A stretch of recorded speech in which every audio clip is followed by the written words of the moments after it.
It is open mic night. We are 10 or so days removed from the end of the season. The 49ers are looking for a defensive coordinator. We're all eagerly awaiting to see who that's going to be. There's so many options for the 49ers this offseason.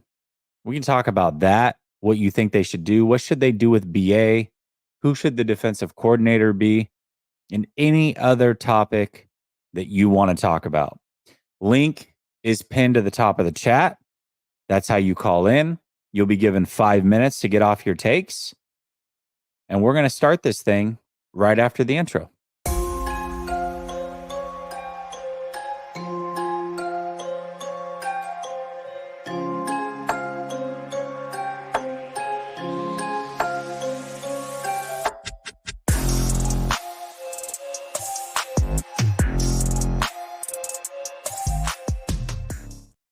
All right. Welcome back to Last Second Sports, where we are giving you our take down to the last second. And as I said, it's open mic night. Well, we already have a couple people waiting. I'm going to say the same thing that I always say. Get in early. If you want to get in early, or get in, period, get in early so that you don't have to wait. You can chill, be in the comments section, and I'll be guaranteed to get to you. As this thing piles up, when we start getting 10, 12 people waiting, I start to pull the link out, and you got a 5-minute wait for every single person in front of you. So if you got something to say, don't be shy. Hit the link, call in. Let's talk through it. We're going to start with Paul, then we're going to go to Keenan, and we will figure it out from there. What's up, Paul? All right, Jesse. A week has gone by since I last called in. First one. Trying to be the first one as best I can. And, man, the emotions go crazy in a week, bro. And I only get 5 minutes, but it's your show, man. Here's what's up, man. I watched so much about the Super Bowl and everything. This ain't about the Super Bowl. We're moving on. Defense coordinator, all that. I got that. But it's just like, man, the emotions are crazy. I feel bipolar about all of this. Like, Kyle knows how to build a team. John knows how to build a team. That's one of a lot of the topics you guys have been talking about all week. And it's like, that's the point. Like, he knows how to scheme. He knows what he wants on defense. Like, there's a lot I believe in, 49ers faithful, whatever, in this coach and this team. But it's also, I am so sick of the hubris. I'm so sick of hearing the stories like the Cabo trip and all this other stuff. It's like, we don't have the top coach in the NFL. We just don't. And we're not going to until he grows. And like, this isn't like a Kyle bashing session. It's just like, I appreciate what we got, and I don't think enough fans do. We've seen plenty of dark times. We've seen plenty of Dennis Erickson. We've seen plenty of Jim Tomsula, some potato chip Kelly, and all that. Like, I'm happy to have Kyle Shanahan. I'm sorry. Like, people want to fire and move on. Like, bro, we got a good one, but we don't have a great one. That's the point. So, what we're doing this offseason, you talk about defense coordinator, all that. That's like the topic. Like, he's going to be fine. Like, yo, like, we're going to be fine. This is exactly his wheelhouse and John's wheelhouse. Like, whether or not we trust Wilkes or the whatever, like, it worked out. Like, they held Casey to 3 points in the Super Bowl, like, in the first half, right? Like, I mean, come on. Like, they're going to figure this out. The thing I don't have confidence is, like, when the biggest games are on the line and the biggest decisions are made. That's when I don't have confidence. But this offseason, I'm chill, bro. And Jesse, you make it chill. Like, you do a great job. Okay? Thanks, I appreciate it. So, here's the thing. Like, to respect my time and yours, like, I'd like to go backwards through the team and see what time I have left. Safeties. Yeah. I trust John Lynch. I trust Jair Brown. Like, I love that kid. Maybe I get too hyped, but even I said last week, like, when I see a kid play, I see the ups, I see the downs, and I try to see, like, what they have. Like, I was on the Bowman train, like, in 2011 before he even got his flowers. I'm on Jair Brown's train, man. This kid has a lot of talent. I'm on the Hufunga train. Like, I don't know, like, what's up with Gipp and everyone else, but, like, we got young safeties that are going to come back healthy, and I think we're good. Is that right? I think we're going to be good in that department. Corners. So. Like, Jesse, last time I checked, the NFL doesn't have a lot of great corners.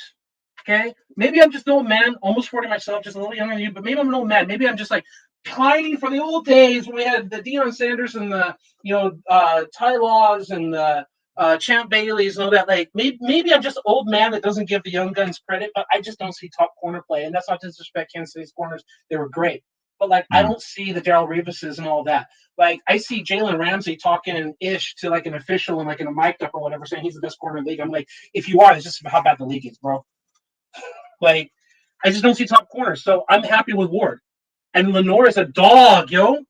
Like, he's not 100% every play, but man, Lenore like brings it like a linebacker, but a cornerback position. I love the intensity of Lenore. Like, how many corners y'all want? Like, how many corners do you think are out there? Like, if we get one, we get one. But and it's like this team constantly goes for corners, don't they? Like, they took Yeah, that they kid draft from them. They draft them a they lot. draft them, but they also target them. Right, Mhm. like we got Sherm, didn't we? Back in the day, we also got that dude from the Chargers. I can't remember his name right now. Who's injury prone all the time. Like, I mean, we constantly target guys. Like, that's the other thing, Jess. I know I'm already running out of time. I don't have time to go through the whole team, but like the point is, like, I don't know what people want. It's what frustrates me. Like, y'all think we can like build a Madden dream team? Like, we're just gonna go in there in franchise mode and like trade your number one picks or whatever, and just like load up a bunch of superstars, and then we're gonna go into the draft, and then we're just gonna like know the cheat code of like who all the stars are in advance. What do people want, bro? Like, you can only have so many star players on the team, and you can only fill up so many positions. And it's like, I'm happy with our linebackers. I'm happy with our corners. Our defensive line, they're investing resources, even if they're not working out. Like, you can't say Kyle and them aren't trying. And it's the same thing, like, the wide receivers, like Ayuk and all them. Like, should we keep Ayuk? Like, that's a topic. Like, yeah, duh, we should. Like, in a topic, like, we should. Come on. I know it's not for you. I'm not saying you not to talk about it, but, like, come on. Dude's a route runner. He routes people up and he gets involved in the game. Like, this is a non-conversation. Like, let them deal with the money. Like, I care. Like, do your show, but like, I don't care, bro. Like, we're like, keep them or don't, whatever. Like, it's not like that side thing. You brought it up. Like, I'm sorry to like hit over my time, but it's like you brought it up. You said like in other episodes that people are like, oh, they want to dog on Ayuk now that his contract's up, but we were gassing him up before that. Like, bro, I get you, Jess, but it's like I feel like on the other end, like I think people gassed up Ayuk too much. I was Mm. saying it back then. Like, he's really good. He routes people up. He blocks like a dog. But like, is he Megatron? Is he Randy Moss? Is he T.O.? Is he these guys? No, he's not. Like, he's complimentary. He's number two. Like, if you had a Megatron or something, that'd be one thing. But he's complimentary. He's not number one. He's not Michael Irvin. He's not the Falcons guy, Julio Jones. He's not those guys. He's not. He's really good. He's a number two. So it's just like You were talking about draft. Would you be disappointed if they don't take an offensive lineman pretty early? Jesse, BPA. Always Okay. BPA. Okay. Always. Like, just Okay. get the guy that you need because, look, I mean, it's simple math, Jess. How many draft picks does a team normally get aside from compensatory? 7. Is 7 enough to build a 53-man roster? No. How long's Mm. an NFL contract? 4 years. But how long's an NFL career usually? 3, unless you're really good. So even in 4 years, when you're turning over 7, 14, 28 picks, is that enough to build a man roster? No. The draft is like you get some guys and you re-sign some guys and you get some undrafted free agents and you get from everywhere. You got to build from everywhere. So with the resources that you have, BPA, man, because that's the other thing. When you talked to me last week, you were talking about like when a quarterback gets paid and you only win Super Bowls if they're either elite or they're cheap and all that. Like, I get that, bro, but it's like there's underlying factor behind it. You got to tell me if I'm wrong, but there's an underlying factor behind that statement, and that is when the quarterback is cheap, it's because they can pay the people around them. And that was the point I was trying to get at last week. Is Mm-hmm. when it's time to pay Brock, according to overthecap.com, we don't have anyone meaningful that's pending. You are correct. The team is getting old. We're closing our window. Like, when it's time to pay Brock, are we really going to repay Kittle? Are we going to repay Debo? Are we going to, like, we've already paid Fred. We've already paid Bosa. Like, when it comes time, there's not talent on this roster that's not going to be retired or any other contract or that is not in the middle of the contract we already signed them to. We're not going to be like dying. Like, how are we going to keep Bosa around when he's already paid? Like, there's nobody on that list that I see that's a threat that's going to cost our team. No. Right now, this draft, this coming free agency, this is what builds those future years when it's time to pay Purdy. And those guys are going to be under rookie deals while we pay Purdy. And I said the same thing last week. We paid Jimmy. We made him number one, and this team still made a Super Bowl 2 years after paying him. You can go to the Super Bowl and you can say ifs and nuts or candy and nuts. We'd all have a Merry Christmas. We were close to winning that thing until we blew it in the end. We were close to winning this thing until we blew it in the end. Like, this is a good team with good team building, but I said at the beginning, I don't trust Kyle to finish the job until he shows me he can finish the job and not get drunk in front of the week and all that. But it's like, we're going to be fine. We just got to keep building. And they build well. Like, do you think they build poorly? It's 7 years and they're in 2 Super Bowls and how many championship games? So do we not trust their system and trust the system and whatever? But come on. Like, it's going to be fine. And Brock is not going to cost this team, like, oh, no, we didn't re-sign Eric Armstead 3 years from now with his foot and all that because of Brock. No, come on. Like, I know what you're saying. I get you. I agree with you most of the time. Like, I'm not trying to be insulting, but does that mean, bro? Like, when you say, like, it's going to cost us, who's it going to cost us? It's the same thing. I contacted Coach. You had a great show with Coach. I agree with Coach. And he said he agreed with what I said to him. It was like, I said, name names about offensive line. Coach says, like, oh, we're spending only this much on line. And I said to Coach, look, you can give me $40 million and say you're spending a bunch on offensive line. Doesn't mean it's a good idea. You pay who you're going to pay. Okay? Like, you pay That's who true, deserves to be paid. let me say this real quick because you Yeah. asked me a direct question, so let me give you a direct answer. I don't know who those players are, but what I do know is it means that you are not going to be as active in free agency, and there's a reason that we have it's not a small sample size. The sample size is the whole era of the salary cap. The next time that a non-elite quarterback that's getting paid big time money wins a Super Bowl will be the first time. 29 years, it's either been somebody elite or somebody who's very, very inexpensive. A couple times it's been both. So if Brock Purdy is not elite and they give him big time money and he wins a Super Bowl, kudos to him. He will be the first to do so. That's my only point. For regardless of the reasons, we can talk about the team building and this and that. The reality of the situation is exactly what I laid out. So, I mean, we can say, hey, we got the exception. We'll be the exception to the rule. I'd rather just be the rule. Just give me the rule. Give me either the elite quarterback, which is not easy to find, or continuously have cheap quarterbacks that keep you in that window open. That's the way that I see it. I get that. I understand where you're coming from. I'm going to push back. Like, understand me. I'm going to push back here. Like, who is it? Like, I think you can't have both sides of the same coin here. Because I heard y'all talking about Ward earlier in the week, and I talked about him today. It's like, is Ward with the money we're paying him, yes or no? Oh, yeah, I'd say so. Okay, and Hargrave?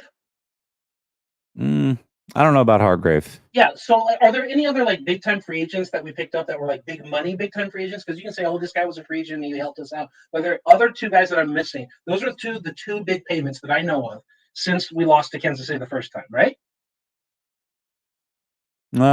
Trent Williams was a trade and pay. I mean, I guess trade. I consider. And we re-signed him. But that was also like you had to re-sign him immediately, right? So it's not like you were Right, but what if it was Joe Staley? I mean, come on, he just replaced Joe Staley. Like, what if like you shift Joe Staley's career by 5 or 7 years? Like, whatever. Like, you got to pay a tackle. Oh no, like that's the point, right? What if they drafted Trent Williams? Or well, my point is that you're going to have to restock the cupboard somehow, and if you think that they're going to be able to do it in the next 2 years solely through the draft to replace guys like Armstead, possibly Debo, Juszczyk, CMC, Kittle, like the chances of that happening and replacing all those guys through the draft is not very high, which means you are going to have to find it through free agency, right? You can't have no talent. How many of the guys on our roster were not either draft? Like CMC was traded for, right? Mm-hmm. Williams was traded for, and we just mentioned Ward and all that. But like Kyle inherited guys and Kyle drafted and developed guys. Most of our roster is either inherited, drafted, and developed, including undrafted free agents. Like how many times we got the Mosterts and all those other guys. Like most of our guys are drafted and developed, and everyone but Armstead, I think, of his inherited guys are gone. I think Armstead is the only inherited guy that's left around. And it's like, that's it. Like Williams, and he's going to retire soon. Like, that's what I'm saying. By the time Brock Purdy is going to be paid, Williams is gone. And if we take a lineman, that's what you asked me. If we take a lineman, then we're not paying that lineman until years later. Right? So, like, do we expect, that's the thing I mentioned to Coach. Like, do we expect the next Alan Faneca? Do we expect the next Steve Hutchinson, who were big name offensive linemen that went to respective teams like 10, 15 years ago? Like, we don't have those guys. There aren't just Trent Williams just lying around to be picked up. Those guys, like usually when you're on a No. team, you have a problem. Like the Laramie Tunsil thing and all that. Like it's very rare that there's an elite talent who's also on the market. So I'm gonna ponder this because I feel like this is a conversation that we can continue week over week, and I really like it. So my rebuttal back to you, and then think about it. You got a whole week to come back and prove me wrong. So let's talk about it real quick. So 3/4 of the defensive line are not developed here, not other than Armstead, but he wasn't drafted by this regime, so he doesn't count for a feather in their cap. The best corner that the 49ers have, the best player in the secondary, was brought in from the outside. Their most prolific weapon on the offense was brought in from the outside. Their all-world left tackle was brought in from the outside. A lot of these players were brought in from the outside, and that's how you have to have both. They are going to have to hit on the draft, but you got to remember, we're now talking 5-6 years of draft picks to help kind of stock that cupboard. And now all of a sudden we're in scramble mode where we got to replace a lot of all pro caliber players with 2 years worth of draft picks. That's going to be really hard to do. They're going to have to go spend some money to bring people in. Jesse, that's not Trey Lance's fault, but that's the fault of the trade that went up and got him. For sure. But it's the reality of the situation. It's the reality my point is that's the reality of the situation that they're in. Yeah, but I feel that they're planning for that. Like in the end, like, okay, we even if we win 0, like knock on wood, we don't. But it's like he got us there. He built us here.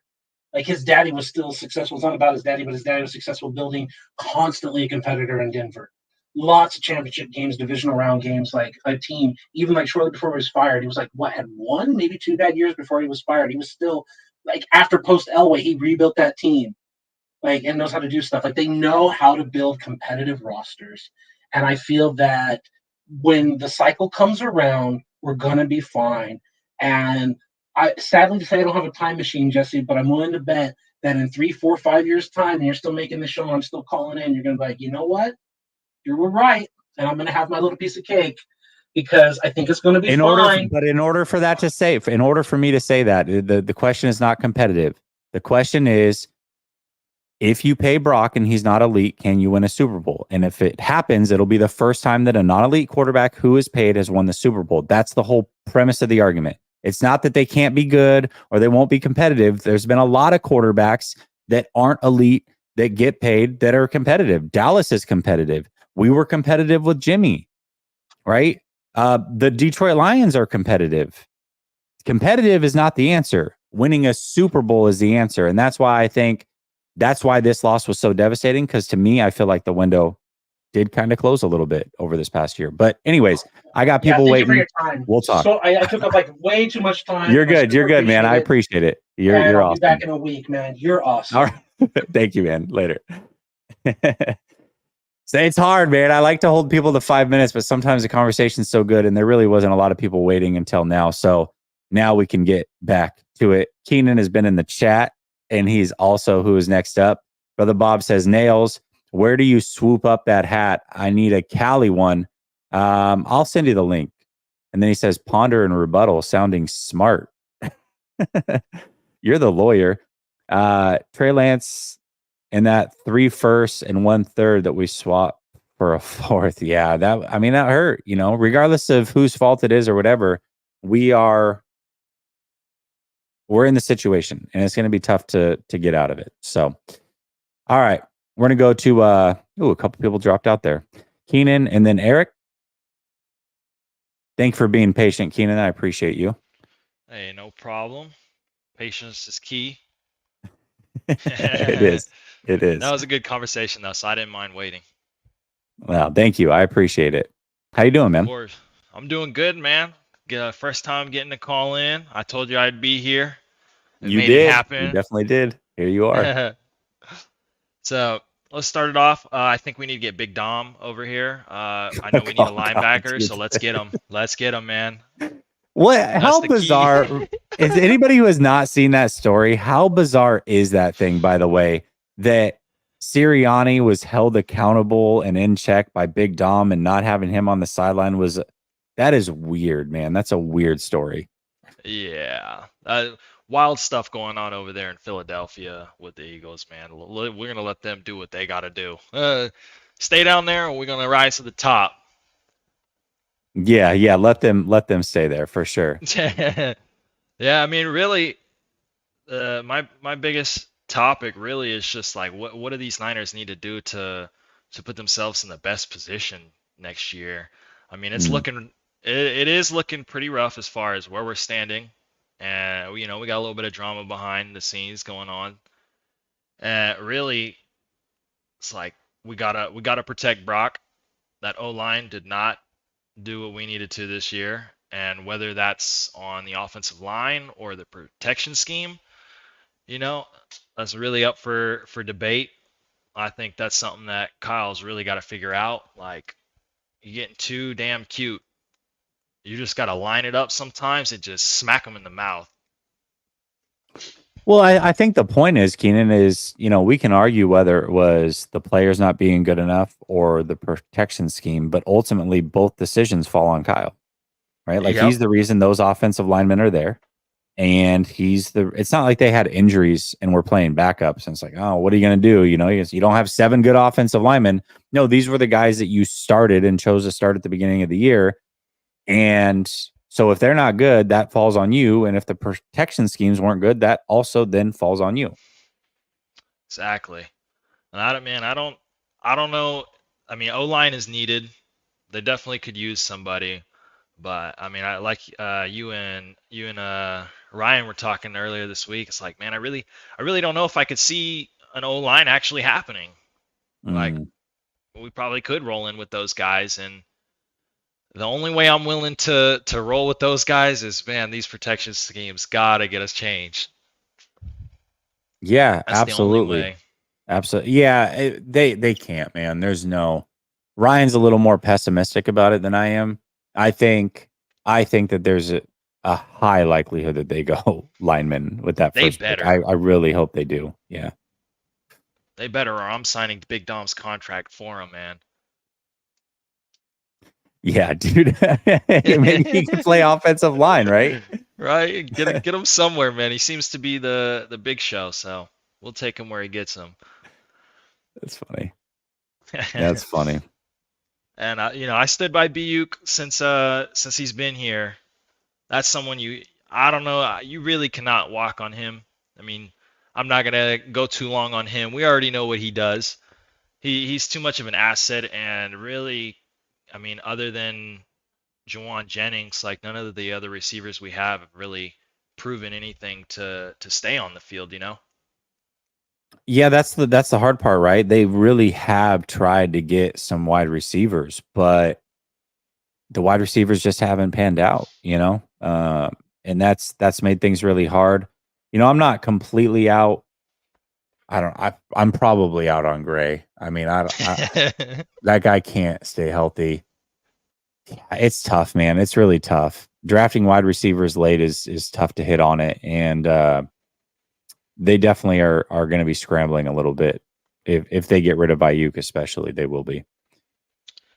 Yeah, I mean, I hope they could keep him, but I mean, essentially, he's going to need a bigger role. I mean, he's too much of a dog to not get. I mean, even if it's a few more targets a game, just little by little, it doesn't have to be some big chunk change.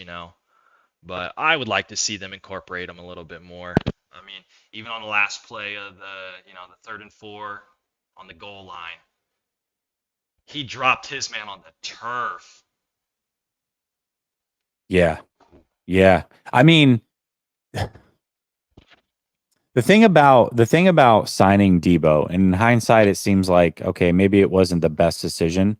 Was at the time the offense was going to focus around him, right? They had just come off a playoff run where the offense was really Debo Samuel, and you didn't have CMC yet. And so the thought process is, well, we got to pay this guy because we're kind of building the offense around him. Okay, I get that. So you pay him, but Brandon Ayuk with Brock Purdy kind of feels like the same way. You should probably be building the offense around these two. And if that's the case, then that makes Brandon Ayuk somebody that you have to pay as well. Yeah, I definitely see that. I mean, if you plan on extending, Purdy, why would you get rid of his favorite target? It's like if that's your guy, then you gotta show him that that's your guy and take, whoever he's willing to rock with, and you may have to bite that bullet, and if that's, getting rid of Debo, I mean, we have some great running backs, and unfortunately Debo doesn't get enough separation. Yeah, he doesn't, and not against man coverage, anyways. And that was kind of unfortunate because I really thought the game plan going into the Super Bowl, I was talking with Grant, and I said the game plan should be stretching them out horizontally, using the short passing game as a run game, and easing the run game into the offense. And I feel like once they went man and they started doing 6-man fronts, that was really an opportunity to do exactly what I'm talking about, which is get Debo on the edges, get him some screens, get him some end arounds, however you need to get him involved, but not Yeah. through the air. That wasn't ideal. Don't go down the field with Debo. That's not what he does best. So I felt like getting Debo involved is a great game plan, but how they did it was all wrong. Yeah, definitely. There were so many different things that we could just pick at, like they could have done better, but For sure. man, moving forward, I got the real big thing that I want to see is Kyle really take accountability. Like that's what ultimately is going to give me the most confidence in this team because everybody else is doing it but him, and Yeah. you know, I'm kind of getting sick of it. I've been a Niner fan for what? I mean, I was Niner fan since I was at least probably like 13 or, I was a young kid and I've seen all three of these losses and they just rip me apart after time. But, and, the only way we're going to be able to get that is he's got to make that change. And, if he can't, then, you know, what, what is Jed going to do? What is John going to do? Right, exactly. Yeah, I don't know, man. This season's going to be interesting, bro. I'm very curious to see how this season plays out. I'm also curious to see, and one thing we're not talking about a lot is Adam Peters. What was the Adam Peters effect? And I remember thinking, if they get rid of Adam, is it that big of a deal? I just don't know. I don't know what he's responsible for and what he's not responsible for. It'll be interesting to see how this draft class pans out, and really the next draft class, more importantly, because Adam Peters had done a lot of player evaluating. I'm sure that the Washington Commanders and the 49ers are going to be stepping on each other's toes a little bit. But what is Hmm. the effect of Adam Peters not being here? I don't know. I don't know the answer to that. And I don't know that we're going to know maybe for a couple of draft classes, but I'm curious to see if it's something that they continue to draft well early on and well late, and then the middle rounds kind of screw it up, or if some of that transitions. I do want to know how that pans out for them.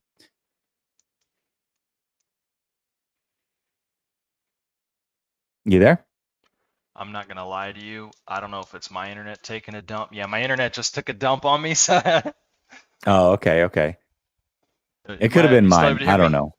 Oh, is it Yeah, me? I got you. I think I'm good. I think I'm good now. Yeah, he fell out. It's all right. His time had ran up anyways. But I am curious. I'm curious to see, was it Peters? Was it Lynch? Was it Kyle? I don't know. We're gonna find out. We'll definitely find out. So, all right, we're gonna go to Eric, and then we're gonna go to Daniel, and we'll go from there. What's up, Eric? How are you? Hey, what's up, Jesse? How you doing, bud? Doing good, man. How are those Seahawks looking? They're doing pretty good. I tell you, you guys are looking pretty good yourself. Yeah. I saw you in the comment section, and you had said, coming from a Seahawks fan, I think it was you, or maybe it was someone else, but you were really talking up Brock Purdy. Am I right about that? Yeah. He is Okay. really something special Mm-hmm. because he comes into Seattle twice, a very tough place to play, and he Mm-hmm. wins both times. I mean, yeah, just if you can do that, you tell me what kind of quarterback you are, son. It is hard, man. It's hard to win in Seattle historically for the 49ers. Although Russell Wilson, the boogeyman, is no longer there. But either way, Seattle's always a tough place to play. It is. Yep. And then I guess Oregon and Washington are going into the Big Ten now. What are you thinking about all that? Man, college football is going to be interesting. I'm excited though because it sounds like Oregon and Oregon State are working out something to keep the Civil War going. Oh, well, So that's good news. that I'm looking forward to. Yeah. That is good news. When the Alabama coach, when Alabama got the ball, I mean, I was thinking, when Manning said no, and then Texas's coach and Florida State coach said no, I was thinking, what is going to happen here? Oh yeah, that's going to happen here. Yeah. What a strange shift, right? For us guys that have been watching football for a long time to lose. Bill Belichick's gone, and then you guys lost Pete Carroll, and then Nick Saban. There's a lot of shifts going on. Yeah. There's been a lot of moving around. I think probably the biggest surprise for me was that coin toss in overtime. Because I mean, he did not even know. Did Kyle really not know the rule? Eric, man, your guess is as good as mine. I have the feeling he didn't necessarily fully know the rule because the way he changed his story multiple times over a couple day time span seems a little fishy to me. But either way, it wasn't the right call. That we do know. Even my dad, who's a big time Seahawks fan, he's like, "Wait, did they want the football here? Why are they doing this? Because now you're giving Kansas City all the momentum because now they know what they need." Yeah, definitely, man. It was interesting, and I don't know if you saw the NFL films, but they zoomed in today on Turning Point. They had zoomed in on Patrick Mahomes' face when the 49ers chose to take the ball, and his face was like he had trouble keeping a straight face. He's like, "Really? Is this for real right now? They really want the ball? Okay." Yep. Oh man, yeah, bud. So I hope you're well. Thank you. I appreciate it, Eric. I hope everything's well with you, and I'll be curious to see. Good. I'll be curious to see what you think of your Seahawks all off season, bud. Yeah, I think tomorrow's gonna be nuts because I'm 42 tomorrow. Well, happy birthday! Happy early birthday! It's gonna be wild, bud. That's awesome, man. That's awesome. Well, I hope you have a blessed day, and we'll talk soon. All right? Yeah, I'll be here next week probably. All right, bud. Sounds good, Eric. Thank you so much. No problem, buddy. All right, bye. 42. Wow. That's crazy, man. That's crazy. Happy birthday to you, Eric. Seattle Seahawks fan, always willing to call in and rap with the 49ers fans. Appreciate him. He's always very positive as well. We're going to go Daniel, Niner Gang, and then Alex. What's up, Daniel? Jesse, how's it going, man? Good, man. How are you? Oh, not bad. I was like, had a whole what I wanted to talk about. Then the coin toss conversation just came up and just derailed everything. Yeah, derailed everything. Now that coin toss came back up, now I'm back onto the coin toss. You know what really I guess is most frustrating to me is I know, like, similar to you and probably a lot of people calling in, we're all NFL fans, right? And we all watch all the playoff games, whether it's our team, it's not our team. And I feel like we know the rules better than a lot of these players know the rules, right? And it's just like one of those things. It's like, how did you not know the overtime rules? Like, were you not watching the Bills-Chiefs game from 2 playoff years ago? You know what I'm like? It's like, I know these guys have a whole bunch of other things to worry about and millions of dollars in the bank where, maybe every little intricate detail doesn't, come up in their day to day. But I just find it mind blowing that you could be in the final stage on the biggest stage in the last game of the year, and players are admittedly not knowing the rules of the overtime. It's just it's baffling, and I think that's been like the biggest issue I had. Like I said, that's not even what I wanted to talk about today, but it's just like I think when you look back at the season, it's like you know, the George Kittle, the Mike stuff, like there's gonna be so many little things that are gonna trigger us as we, think about this playoff loss specifically, especially if we don't end up getting one in the next few years, right? Like we're gonna come back to this one where it's like, 2019, I feel like most people were like, we were young, we had it in our Ahead of hands and schedule. Yeah. ahead of schedule, and where this one is like, oh, this was our time. Injuries were not an issue. We had, Brock on for 850K or whatever he's getting paid. So it's just so frustrating. But okay, let's get off of that real quick. Yeah. I know you're a big UFC fan, and I don't want to, Yeah. take up too much talking about the UFC. But what do you think about this main event we got for 300 with Pineda and Jeremiah Hill? Yeah, it's not it's not 300 worthy main event. Great fight. Definitely a great fight. The card is fantastic top to bottom. You can't complain about that, but whenever you get these big events, UFC 100, 200, 300, you usually want something that's memorable. And just throwing title fights at it isn't necessarily memorable. You almost kind of either want like the circus fight or you want a champion moving up in weight if it's going to be a title fight, something like that, something that you can really sink your teeth into.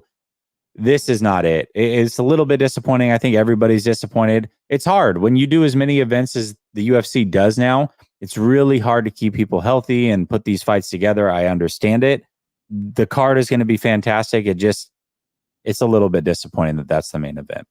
Absolutely. I almost feel like they should have held the O'Malley and Cheeto Vera fights for this one and figured out the 299 court. Like, I was talking to buddies. It's like, when you have these big milestone events, whether it was 100 with Brock or 200 had John Jones before he tested positive, right? You have these names, and it's like, with the star power not really being there as it used to be, you don't have a Connor coming in for this. John didn't want to come back early like I said, I don't want to turn this into a UFC conversation, but it's funny because you're like the only 49er content creator that I've ever hear mention the UFC. So I was like, I'm waiting for Jesse to do his UFC podcast one time. Did you, fun fact about me, if you follow people that follow me on Twitter, probably have seen this in my profile, but I'm actually a credentialed media member for the UFC. I'm not credentialed for the NFL or the 49ers, but I am credentialed for the UFC. So technically,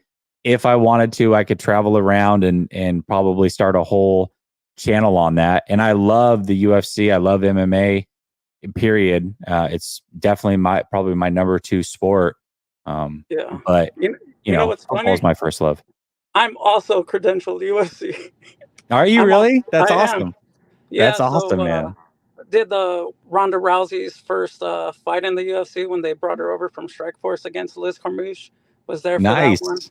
Nice, man. That's cool. Yeah, so now I'm starting to wonder they might just be giving out credentials to anybody if you and me both have credentials. Yeah. Maybe that's the case. No, but I appreciate your time. Thank you, Jesse. I wanted to say one last thing. I always want to do one of those long-time listener, first-time caller. I love it. It's like the radio. I remember that was like the thing. You always called in. It was like long-time listener, first-time caller. Absolutely, exactly. Man. I appreciate it. Well, thank you for your time. Have a good one. Absolutely, brother. Talk soon. I know, third string. I know. I gotcha. Man, if I was doing this full time, there's so many things I would do. I'd branch out my second channel. I'd put a lot of time into and do NFL content. Obviously, I'd keep this rolling. Probably have a UFC channel or an MMA channel, combat sport channel, rather. I mean, I like boxing as well. God, there's so much that I would love to do, but right now it's just not in the cards. You know what I mean? So we'll see. Maybe one day we'll get there. But I absolutely love. Oh yeah, Sean Strickland's a wild dude. That guy's so crazy, so crazy. All right, Cryptic says, I want to see Brock Purdy improve on situations this offseason during the Super Bowl. The two big third and crucial balls were going to Jennings instead of BA, Kittle, etc. Need Brock Purdy to go to BA and say, you're getting the ball. Yeah, and that's the one thing about Brock. Regardless of what my thoughts are, pretty well documented that I don't think he'll ever be elite. But that doesn't mean he can't improve. That doesn't mean he can't get better. And there are little things that he can improve on. There were things last year he could improve on, and he improved even coming off of an injury. He improved quite a bit on his pocket awareness and climbing the pocket and those types of things.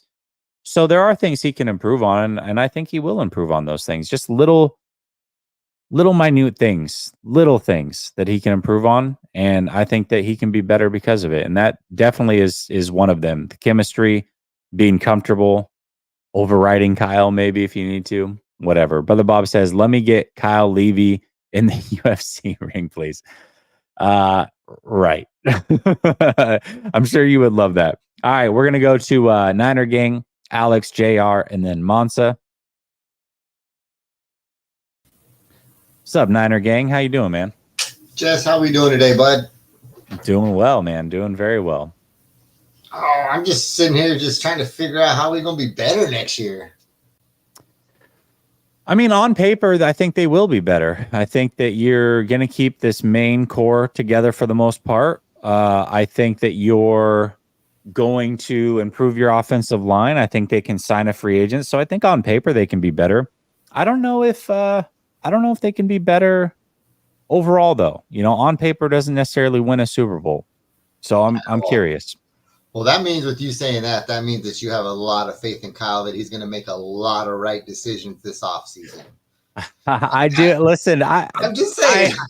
I do. I hold everybody accountable. And a lot of people will be like, oh, whenever it's happening, a lot of people misconstrue that as hate. But there's a lot of good things that Kyle does. There's a lot of good things that Brock does, and I have no problem pointing those things out. And, Kyle does do a good job for the most part. This roster is very good. Now, it's not necessarily the way that I would fully build a roster, but overall, the roster has been good. It's been competitive. He's been a good coach. There's just some little things that I think if you want to be a champion, the devil is in the details. And for him, that's where some of the hiccups have come. And I think that's why the 49ers at this point are ringless. Yep. I think Kyle, I believe Kyle is a very good coach. I think he would be a better coach or offensive coordinator if he chose to just do one or the other. I think he would be fantastic offensive coordinator if he had someone as a head coach, but I don't think his controlling will allow that and vice versa. But we are an established franchise based off of what we had prior to him. That's great and all, but at some point, man, I mean, he's got to get over the hump, and I don't know what it's going to take to get him over the hump. I mean, we had a freaking stacked team from top to bottom, end to end, every position, everything went right for us. I mean, health-wise, yeah, we lost a couple guys. We lost Greenlaw in the Super Bowl. That was huge. But it's like that goes back to Kyle not being able to pivot in those key moments. And that's critical, super critical. I don't knock him for getting rid of Steve Wilkes. That's his choice, his team. We don't have to like it. It is what it is, right? But I just can't see or figure out how or who is going to come in and help him to get out of his own way, which in turn is going to allow him to be better. I think that's the real question, right? You started your call with, I don't know how the 49ers are going to get better, but what you really meant is what I'm hearing is, I don't know how Kyle's going to get better, is what I think you're saying. I think you totally interpreted that correctly. Totally correctly. That's exactly what I'm saying, because I am a firm believer in you're only as good as your leader. Everybody's got to have a good leader. Everything starts there. You're only as good as the people you're following, right? And that's just facts. Kyle got a little lucky that in my opinion, that Brock was able to overcome him a few different times throughout the season, and didn't let it, just completely tarnish him. But overall, man, I think Kyle's a good head coach, good offensive coordinator, but I think he can be great if he chose one or the other. And I think that's going to be his biggest difference moving forward. Yeah, man, there's stay tuned Monday.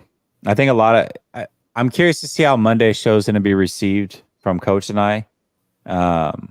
I think a lot of people are going to be frustrated with it. They're going to think it's hateful towards Kyle. But really, there's a lot of reading that he and I have been doing around Kyle Shanahan as he's gone to new places and left those places. And a lot of the things that they are saying about Kyle was so eye-opening about who he is and who he still probably is and what we think he is. And it's just interesting to hear those things from a perspective of, beat writers from those local areas, national beat writers when he wasn't a head coach of the 49ers, and some of those flaws that he has and how they still are lingering today. And it makes you wonder, is he ever really going to change? Is he truly arrogant? There's some of those answers are in there. Some of the perception that we have of Kyle, I think a lot of those questions that we have and a lot of people think that is pulled out of thin air. You kind of get the answer to those from those other articles. So I'm looking forward to that show. Well, it's kind of like, I was watching you and Grant before I came on here, and just like Grant said, if he was Kyle Jones, maybe it would be different, right? I mean, as a human being, and all humans are guilty of this, not just Kyle, but if we don't have somebody holding us accountable, we're very susceptible to carrying bad character traits throughout our life. That's just human nature, and if you don't have somebody to tell you when you need to go left instead of right, you might go left every single time. And I think Kyle has somehow got himself to a place of such large success and his name, the Shanahan name, that I can't see a whole lot of people holding him accountable. I just don't see it. I mean, the players don't really refer to him as coach. It's Kyle. They're all friends, type of friends they are. They don't seem like the type of friends that hold each other accountable. They seem like the type of friends that, nah, man, you're doing good. It wasn't your fault. It was just, ball didn't roll our way that day. It's okay that George Kittle was talking to the other George. It's cool. He did his job initially. No, the name of the game is you play to the whistle. I coach elementary sport. I teach that in elementary. Play to the whistle. I'm not blaming George for anything, but that's just the mindset of the whole team is, it's a frat. It's a big frat here. It's not we're not in this to win. Like, the Chiefs, they got that hunger. They got those players, Travis Kelce bumping his coach because he's so hungry I don't agree with that, by the way, but, they're so hungry. You got Patrick Mahomes fired up nonstop. Chris Jones over there. I mean, it's just, who's doing that on the Niners besides, Greenlaw? I don't see anybody on the bench really going off on anybody. I don't see that. It's more of a, hey, man, come on, let's go get this, bro. We got this. No, man, get your what up and let's go. So, I don't know, man. It's going to be an interesting offseason, man. And I think next season, you know what I'm looking forward to, Niner gang? Not that I want them to go on a losing streak, but if it happens, because it's happened the last couple of years where they've had a skid, like this mid-season skid. Really, the last 3 years they've had one, and they've been able to pull out of that. And one of the things that we talk about and we have so much confidence in is that when they're in the midst of one of these skids, that obviously they have the talent, but they've been together as a team. I'm curious to see with a Super Bowl loss like the one that they just had, if they go on one of those skids during next season, how together this team really is, right? Or do they start to remember this loss and the finger pointing? Because this was the first time I can say in Kyle, we can say what we want about Kyle as a leader. But the reality is this team at least has done a good job of portraying togetherness. What we saw through social media during this offseason and the immediate aftermath did not portray that in a lot of instances. And yeah, it was only a couple guys, but it was the first time that we really started to see cracks in the dam. And I'm curious to see next year, if they go through a couple game losing streak and it gets tough, do they stay together like they always have, or do we start to see into that a little bit more? I don't know. We'll see. I think if Kyle's got to do some really, really deep conversations with these guys and just be 100% honest with them. Whatever we see out here is the outsiders. Who cares? Whatever. That's all to be determined. Yeah. But he's got to have those deep, honest conversations with the players. They know him. We don't know him. We know of him. We read stories, whatever, yada, yada. Okay. They know him. They know when he's freaking lying. They know when he's telling a story and BSing them. So God forbid that guy goes in there and tries to tell anything other than the truth to them guys about whatever they're questioning or whatever. I believe a lot of these players feel that overtime rule played a big effect in the outcome of the game. A lot of the players on the team, I believe, wholeheartedly, you can see by the looks on their face and when I didn't know the rules and whatever, and that had to have just dug in at them. And then for their fearless leader not to know it and fully understand it and know what's best for them, because I believe until this game, and I don't know how it is going to be moving forward, but I believe up to this point, all of these players on this team would follow Kyle through to the end of the earth. I truly believe that. I truly believe they were rocking with Kyle to the end of the earth, no matter what. Sure. Now, I don't know, man. I don't know. Yeah, and we'll see. And maybe they still are. Maybe I don't want to like speculate and say that they aren't, or because we saw some cracks there that they're not anymore. I'm just curious to see how they handle some of the tough things that are going to happen. I mean, every season there's going to be tribulations. And when it happens next season, I just want to make sure that togetherness is truly there. Not when things are going well. Everybody can front run when things are going well, but when they're not, that's when you see the true testament and heart of a team. And we've seen that year after year with this 49er team. You knew they were going to be there in the end because they could always make it through those tough stretches. Can they do that again one more time? And not just because of the togetherness, but because climbing that mountain is so hard to do year after year after year. So there's a lot of questions, man. That being said, Niner Gang, I'm going to let you go, man. I got a few more. So thank you for calling in. Appreciate you, Jess. Have a good night, buddy. Yeah, you too, man. Good call. Batcher says, what does Brock have to do to ever be considered an elite quarterback by you? I don't necessarily want to put like things out there. That was like where Nick Wright really screwed up. Like his whole take, I don't think a lot of people actually had issues with the take itself. But when you put out specific parameters of if he does X, then I will believe.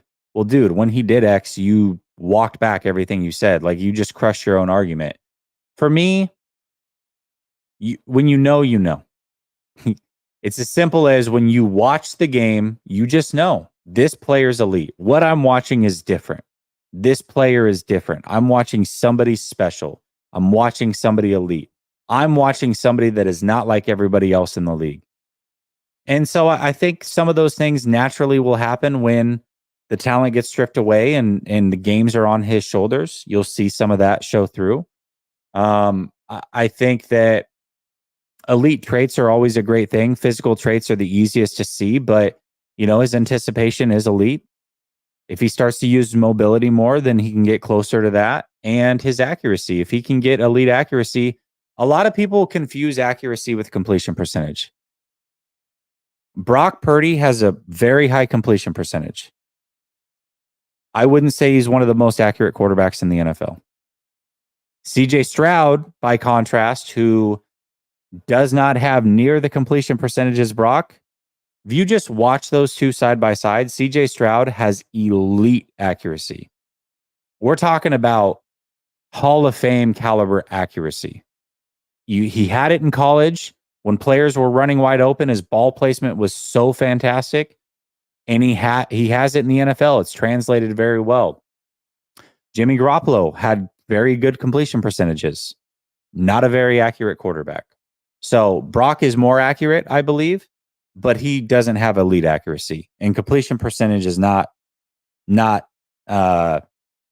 going to tell you if a quarterback has elite accuracy or not. So if he can gain elite accuracy, he's never going to get taller. He's never going to get, he's not going to run people over. His arm's not ever going to be overly powerful. That's okay. But Drew Brees was elite. And Drew Brees was elite because of his anticipation and his accuracy. and he was arguably the best of all time in both those categories. So in order to be up there, Brock's going to have to be top 3 in the NFL in both of those categories and stack years in order for that to come to fruition. And we'll see. We'll see. All right, we're going to go to Alex and then JR and then Monza. What's up, Alex? Hi, Jesse. It's been a long time since we talked. It's Except been a when I'm while. arguing with you on X/Twitter. I love In it, fact, man. I'm so glad that Monza is coming on after me, just so that I can hear him respond to what I have to say. Because perfect.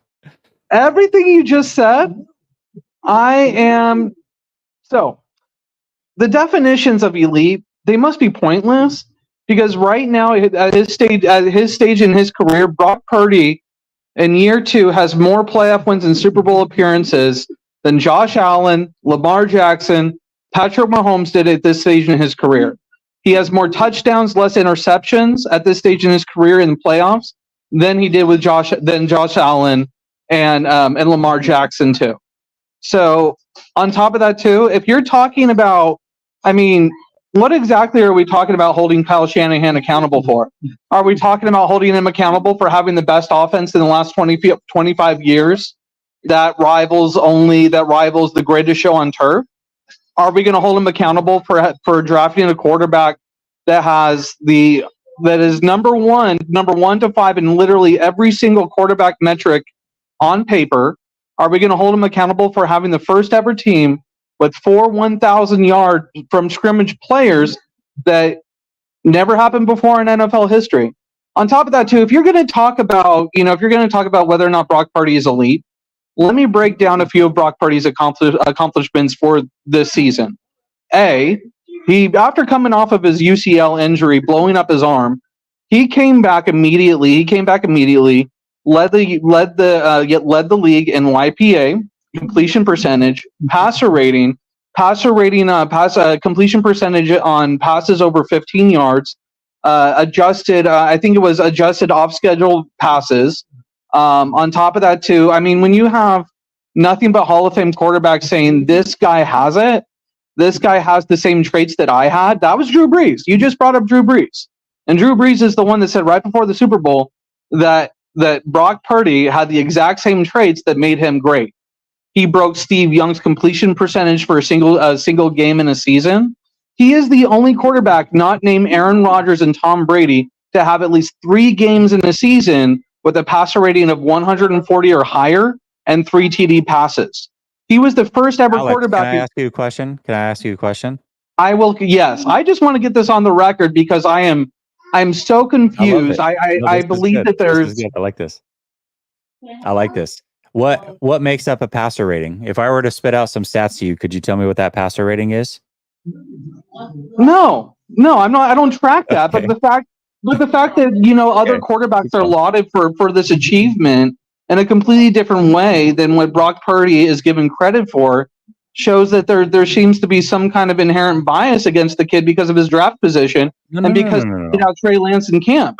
He beat out Trey Lance so badly that Trey Lance got traded away, and now this guy took over the team. And he basically went from the final pick in the draft, disproved literally every analytical person, scout, everybody that has ever basically that took him down the board and said that he wasn't good enough. And then he came in his first full season after coming off of a UCL injury and surgery to take the team all the way to the Super Bowl and become and leave the field with the lead against Patrick Mahomes in his final possession. Had the lead against Patrick Mahomes in the final possession. That's all that matters. That's all that matters with Brock Purdy, is that he actually accomplished that and he left. And so many people are making such a big deal. I think the Super Bowl came down to a couple of flukes more than anything. If that extra point isn't missed or blocked, we win. I think if the fumble doesn't happen, we win. If the muff punt doesn't happen, we win. But, even if the coin toss, it's like, I think it's made into such a bigger deal than it really is, because you still have to give Patrick Mahomes the ball again. There's still going to be an opportunity for another possession that he still finishes up last with the ball. So it's like, it's a damned if you do, damned if you don't. But the main point that I wanted to make, that I wholeheartedly believe that Brock Purdy was 1,000% snubbed for MVP this season. There's no way that somebody can accomplish the passing metrics that Brock Purdy has accomplished and not gotten MVP ever in history. It's literally, it was shared by I forget who shared it, but there was the people that have done the other quarterbacks that have accomplished what Brock Purdy did in a single season, that have accomplished what he did. They were all named MVP. That was Dan Marino, Tom Brady, Aaron Rodgers, and I think there was one other name. That there was literally only like 4 or 5 other quarterbacks in NFL history that have had a season that was even equivalent to what Brock Purdy has accomplished. Now, I'm talking about just sheer efficiency. He had 15 less passing attempts than Lamar Jackson and threw for 600 more yards. So I'm not sure what this dude has to do. In fact, the goalposts constantly move throughout the entire season. Oh, he has to come from behind. He's a front runner. He has to come from behind. He has to win in the rain. And then when the second that he does both of those things 2 weeks in a row in the playoffs, on the biggest stages where he wins with his legs. You're asking me to argue. You're asking me to argue on takes that I haven't made. Like that is like my least favorite. I'm venting for the last 3 weeks. Okay, go ahead. Go ahead. So it's not directed necessarily at. It's directed at all the disrespect that I feel that, like you remember, I called the Lions in the NFC championship game, and the other thing that I said about the 49ers losing the Super Bowl, I said it on your show, was going to be because the offensive line. That was going to be the number one reason that they lost. That is a weakness of the team right now that I think, I hope that Kyle is listening to me directly. Kyle, I hope you're watching Jesse's show right now, that you're going to log in and talk to Jesse. But, I think that I hope that the right side finally gets addressed. And I think that Brock Purdy is going to be the glue. I agree that, there could be a lot of fragmentation on the team, that's natural. But I think that Brock Purdy is the guy with the way that he leads, his accountability, his humility, his poise, his faith. Number one thing being his faith, which I think is what keeps him the most grounded. I think that he's going to be the glue that holds this team together through this offseason. I think that his focus on his goal is going to be what makes this team great. Because I completely agree that throughout history, NFL history, those teams that lose, they don't make it back the next year. They don't make it back for years, and that's still a potential. I don't get that vibe from this kid. I think that he's already, everywhere he's gone, he's turned around programs, and he's been successful, and he's played at a championship level at every single level that he's arrived at. And I think that he's going to continue to do that. And I think that, the biggest thing that we're going to see, I think that we're going to see at least a 45 passing touchdown season with less than 10 interceptions. That's my prediction going into this next season if they get a right tackle. That's my prediction, and I think that it can be done. Okay. I do, and that's what I'm thinking. I think that it's going to be an MVP caliber season. Even you're going to say I was wrong. You're going to say, you know what, Alex, I was wrong. So I can't wait to see it happen. But that's, I think, what we're going to see coming into this next season. That we're going to see Ayuk paid. We're going to see Debo restructured, and I'm hoping that first pick in the draft, number 31, is the best right tackle left on the table. And then the round 2, I don't care. Just get the best right tackle available, and then move on to your other needs later, because this has been a glowing need for years. But I don't think that holding, if Kyle doesn't fix that, then I think it's time to, talk about accountability. But coming off of one of probably the greatest regular season, granted we didn't live with the Super Bowl, but the greatest regular season in franchise history on paper, I think that's, that there's not a lot to really be too down about, minus overtime. I think that we have a lot to be proud of with this team. And I think that we have to really keep that in perspective. I believe that we have the quarterback, we have the head coach, we have the general manager, we have the defense, we have all the pieces in place. And I really think, and I was disappointed with the loss, But I told my wife, after I left, after we watched the Super Bowl, he said, you know what, I'm not as sad or disappointed that I thought this loss was going to make me. I was really proud of what my team accomplished this year. It was a team to brag about. It was a team to, we were up there with anybody. And I think that we're going to continue to be. And another fun fact about Brock Purdy is any team that he's lost to so far, he has not lost again. So this is going to be, I think that he's a guy that he has to see the tape. He has to see the schemes. And once he knows that, once he goes out there again, look what happened in the wild card against Dallas last year. He got, he didn't lose, but he also didn't play great. Goes up against Alex, it again. Can I ask you a question on your way out? Of course you can. If the 49ers have to trade Ayuk to improve the offensive line, would you be as confident in them winning a Super Bowl next year? Or? I think so. And I think that, I was thinking about this as well. It's hard to say, it's like, what's up with Ronnie Bell? I know that Ayuk was in the doghouse his first year. He didn't really see the field. He didn't see the field in his rookie year except for injury. That's why he played in his rookie season. Otherwise, we probably wouldn't have seen him at all. And then in Ayuk's second season, Trey Lance's rookie season, Ayuk started the first half of the year in the doghouse. Shanahan just simply wasn't happy with him. So it depends. But Ronnie Bell has 4 years of experience coming out of Michigan. So I do believe let's say Ronnie Bell's a bust.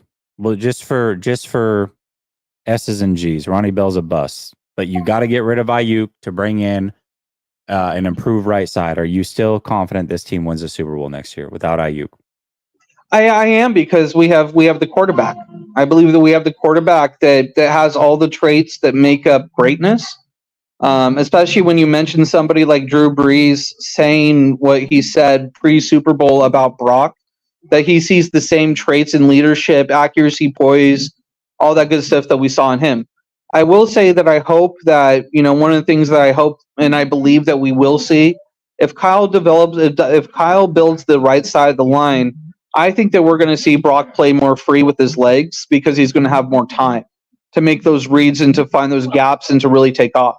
Because if you watch Brock's quickness, he's every bit as in his short area quickness, he is every bit as fast as Patrick Mahomes. Like he is. He's every bit as fast as getting into those gaps, finding the holes, and taking off. He can get to the edge just as quick as Patrick Mahomes or any other running quarterback. Sure, he doesn't have the size to truck a guy, but at the same time, we saw him do that against the Eagles. We actually saw him near the goal line truck a defender. Of course, it's ill-advised because he's smaller. But when I saw that, I was like, this is my dude. This is my dude. And he doesn't care. He's going to go out there and he's going to put his body on the line and he's going to do what it takes to win. And that is such a rare trait. And I know that, especially Monsa, I was arguing with him today. He said on Twitter today that, that the NFC is a cakewalk. It's so easy. There's not a lot of competition. Then, okay, if that's the case, then why hasn't any other NFC quarterback done what Brock Purdy's done? Why hasn't any other NFC quarterback, any other NFC team done what the 49ers have done? If it's such a cakewalk and it's so easy, then why aren't other quarterbacks, tying Joe Montana's single season completion record 7 games in a row with 70% or higher? That Brock Purdy tied that. He was one game, it was the Arizona game, that he ended up throwing for 69 or 68%. He didn't break the record. But that would have actually set the single season record in NFL history for most games with a completion percentage of 70%. So I can't really agree with this idea that completion percentage doesn't mean accuracy. Maybe you're just talking about, you throw into the spots and not the receiver making the completion. If that's what you're talking about and differentiating that, then that's fair. But at the end of the day, I'm tired of seeing Brock penalized for having great weapons. Kurt Warner had great weapons. Joe Montana had great weapons. Steve Young had Jerry Rice, Terrell Owens. They all have greatness. And Joe Montana actually said this just the other day that I really, that a lot of people are thinking about in this whole game manager versus game changer narrative. Joe Montana said Brock Purdy gets something that I understood that made me good, which was that my job is to get the ball to the playmakers. It's not to do anything else. It's just to distribute. And that's what Joe Montana did that made him great.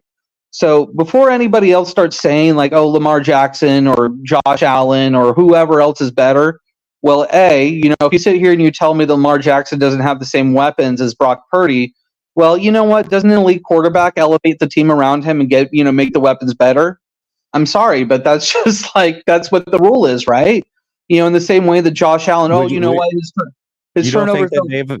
you don't think that they've elevated the players around him? You don't. You I know mean, what? who's Maybe, but who's about to get anytime paid? Who's Lamar about to get Jackson- paid this offseason? Who's about to get paid this offseason that was Buffalo's number 2 receiver? Gabe Davis? Gabe Davis. He's probably about to get pretty decent money for Well, good for production him. that he's not. I never thought that Gabe Davis was horrible. I always liked. He's not very good.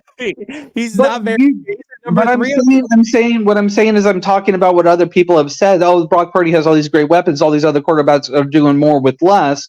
I don't necessarily agree with that. But if it's true also that these elite guys are the ones that have to elevate the team, then they should be elevating the team still. And at the end of the day, and yes, Brock Purdy did elevate the team around him.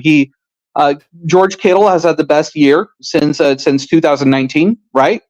Brandon Ayuk had his first 1,300-yard season. He went 300 yards higher than the previous year.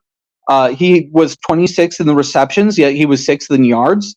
I mean, let's just look at it on what Brock has truly done that flies in the face of the scouting, the NFL scouting, the billions of dollars that go into college recruitment, that go into everything. There are levels of this that are involved in what Brock Purdy is actually being able to do, and it's and the NFL is about a prove it, show me league, and until I understand that until Brock continues to do it at a high level, the narrative is going to remain the same. Until Brandon Ayuk, Deebo Samuel, George Kittle are all gone, and Brock has a new team around him, then the narrative is going to remain the same, that he has all the weapons. I gotta let you go, Alex. I gave you 15. I let you go. Thank you. It's always good to talk to you, Jesse. All right, later. All right, now it's my turn. Okay, so I'm not gonna. I can't even remember everything you said. That's crazy. All I'm gonna say is listing a bunch of accomplishments is not telling me that a player's elite. When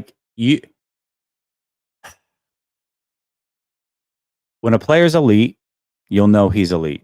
You don't need to sell everybody around you that he's elite. If you need to tell me all the numbers that he's done and all the things, you've already lost the argument. He's either elite or he's not. And if we go do a poll around the league of people that watch football, not just experts, but just anybody that has 2 eyes that enjoys the game, those polls will all tell you that the guys that I talk about, that he brought up, that aren't elevating players around them, are elite. They're elite. They're viewed as elite. When you watch them play, there's something special to their game. They are elite. Talking about a quarterback rating that you don't even know how the hell that's constructed, telling me his accomplishments. If accomplishments made you elite, Robert Horry would be on the same pedestal as Michael Jordan. He has 7 rings. Okay. He accomplished a lot. He was never elite. He was never a great player. He was always a great piece. He was very clutch, but he's not elite. So there's a difference. Listen, I'm not saying Brock Purdy can't ever get there. I don't know. And his story and what he's done and overachieving compared to what people thought he was, fantastic. He has proven everybody wrong. But that doesn't make you elite either. Just because you're way better than what everybody thought doesn't then make you elite. So we'll see. Time will tell. We'll all know. We will all know if he's elite. But again, I will challenge and say, the reason you can't just put your eggs in a basket and say after 1 year that this man is elite is because I'm pretty sure that Philadelphia losing the Super Bowl last year felt coming off of that season that Jalen Hurts was an elite quarterback and they had found their guy. I would almost guarantee all Philadelphia fans to a T thought they had found their guy. They had gone through the Carson Wentz thing and the Nick Foles. and then Jalen Hurts, and he played so well last year and made it to a Super Bowl, arguably outplayed Mahomes. Statistically, he did, and came up this short. They probably thought they had found their guy. Now, a year later, where do you think that they're at with that assessment? Like, these things happen. The Dolphins, they still, half that fan base thinks that Tua is the guy. The other half doesn't. And they're in this argument 4 or 5 years in. And you know what Dolphin fans are doing? A lot of the same things that 49er fans are doing. They're talking about Tua's statistics. And those that believe in Tua are like, yeah, but the stats and the yards per attempt and his quarterback rating and all the things that he does statistically. You just know if he's elite, he's elite. And people that get frustrated for, people like myself that are willing to have a conversation that may be uncomfortable or different or view it as hating. All of you are tearing down or going after a Josh Allen or a Lamar Jackson or whoever to try to lift up Brock Purdy. So you are taking guys who most people agree, open and shut case, are elite quarterbacks, and saying that people are wrong. They're not elite. Okay, so if people can challenge Josh Allen 5-6 years into his career, is it not then fair that people can challenge the take that Brock Purdy is an elite quarterback after 1 year? How is that off the table? How's that off the table? People after week 1 were talking about Patrick Mahomes and really all year long talking about how his stats fell off. Well, without all the elite weapons, he's obviously not that great. Here we are. He just won another Super Bowl. But people were challenging Patrick Mahomes and his greatness after multiple Super Bowls and MVPs. But we can't challenge Brock Purdy and his greatness?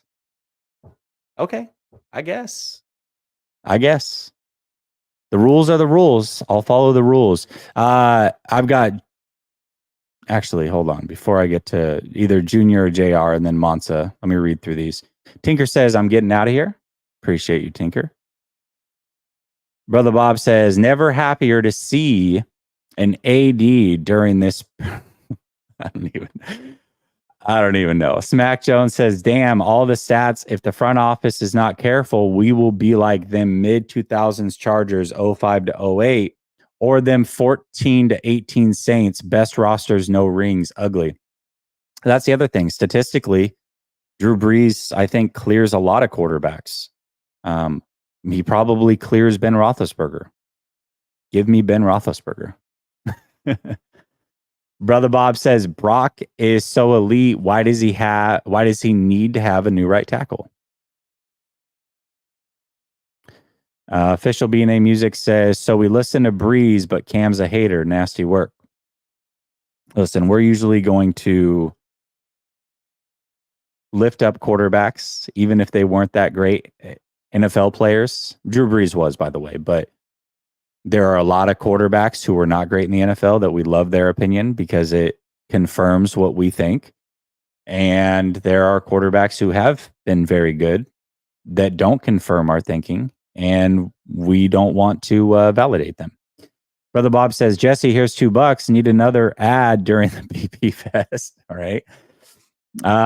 Brother Bob says, off season will be over by the time the caller ends. Okay. All right.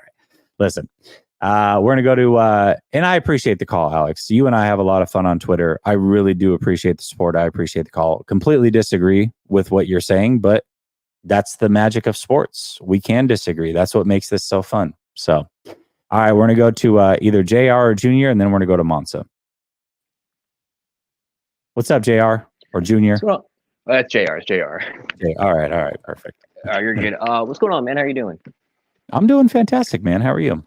I'm pretty good. I just want to talk about Brandon Ayuk because there's a lot of trade speculation and all that. The discourse on social media is just, I don't think it's all over the place with him. I think everybody kind of has like the same spectrum of opinion with him.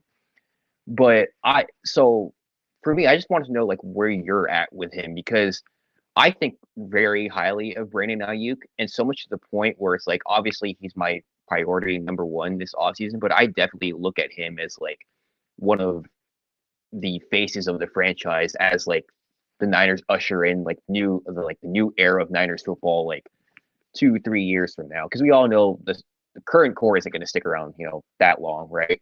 Mhm. But I look at him, Bosa, Fred, hopefully Purdy. I think Purdy's our guy, but I'm not going to get Yeah, into the that's whole fine. quarterback No, that's fine. discussion. That's fine. Yeah. And then maybe some other players and all that, but like I look at Ayuk as like, when you think of the Niners, I definitely think he could be one of those players where like, yeah, he is one of the faces of the franchise. Also, hopefully McCaffrey, but it's weird with running backs. But yeah, I just wanted to know like where you're at with like Brandon Ayuk and kind of how you view him going forward. I think that's actually probably the best argument to make as to why you keep Brandon Ayuk. Because we keep talking about, I mean, we've been talking about for over a year on this channel that 2025 season is going to be a very, very different team than what we're used to seeing. And naturally, a lot of contracts are falling off. Players are getting older. This next season is really kind of like it for this core.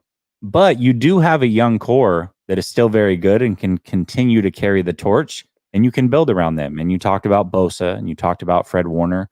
Charvarius Ward probably fits into that for a few years. Brandon Ayuk definitely fits into that.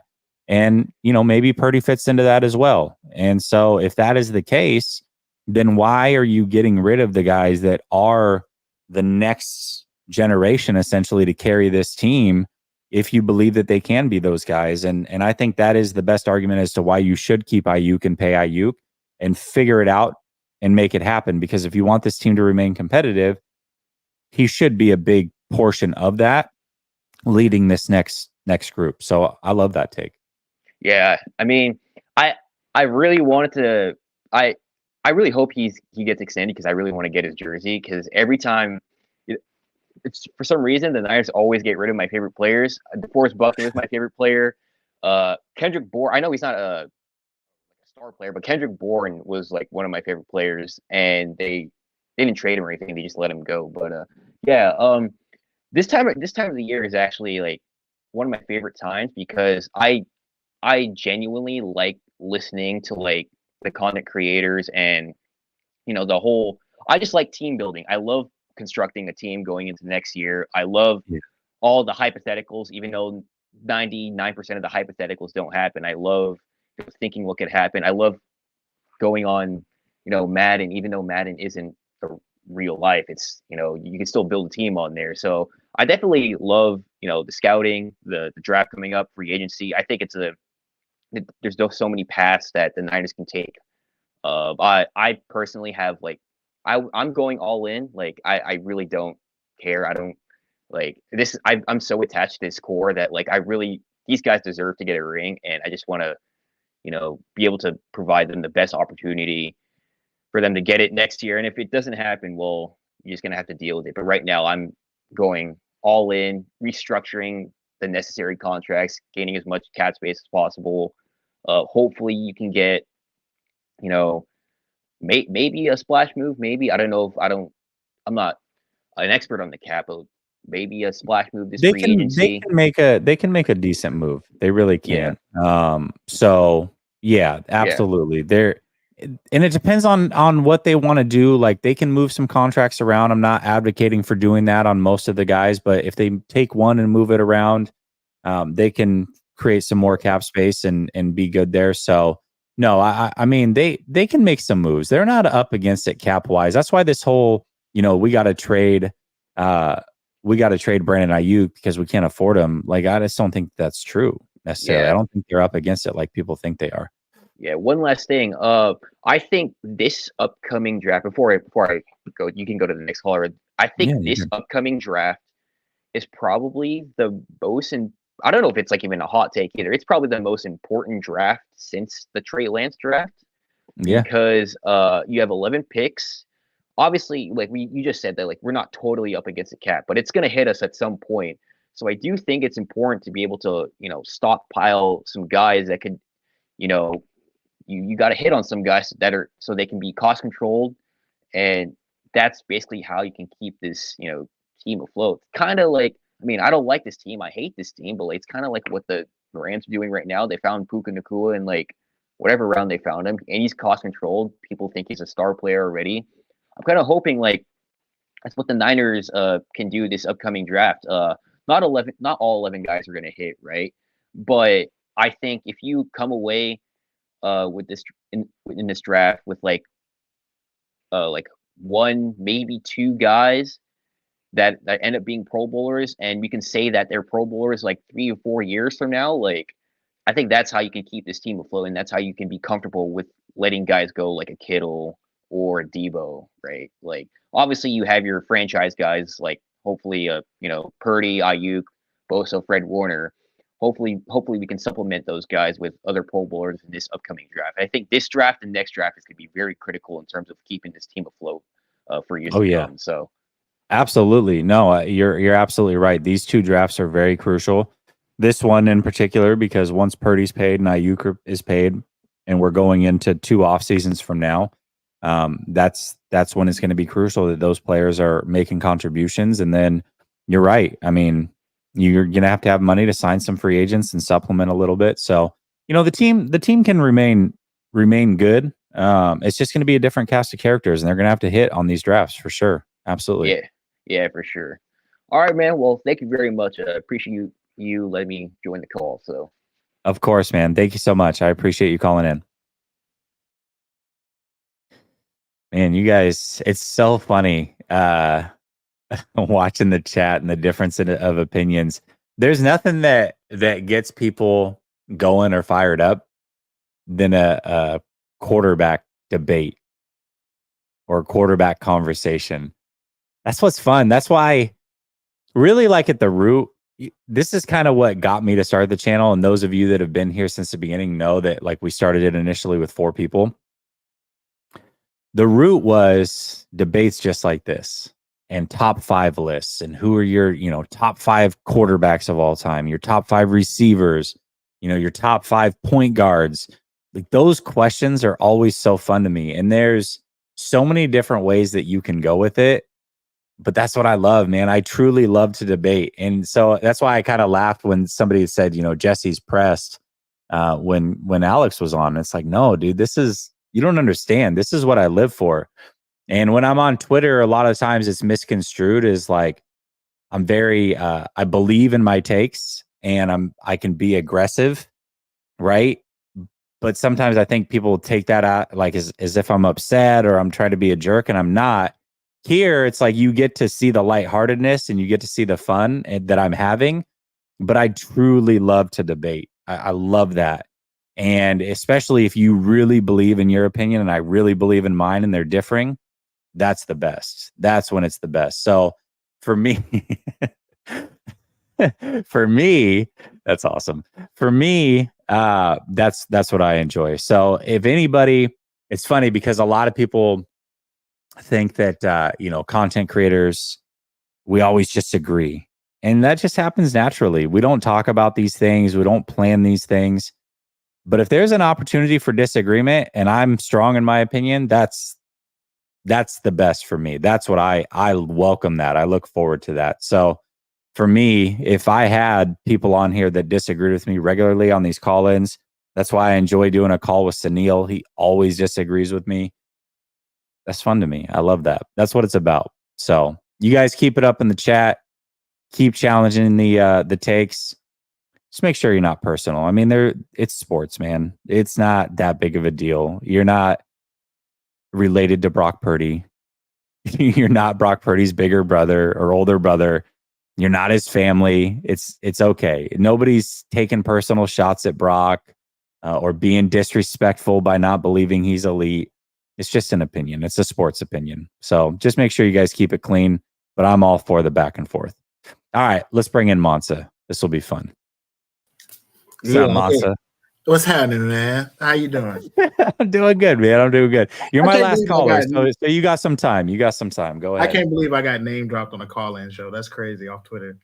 It's Alex, man. He's the what his handle on Twitter. Oh, I know who he is because he says something. Okay. So I know exactly who he is. And okay. And honestly, is the quarterback conversation for me has become annoying, Mm. extremely. Okay. And when you're ranking quarterbacks, there's so many different variables that go into that equation to equal that quarterback's performance.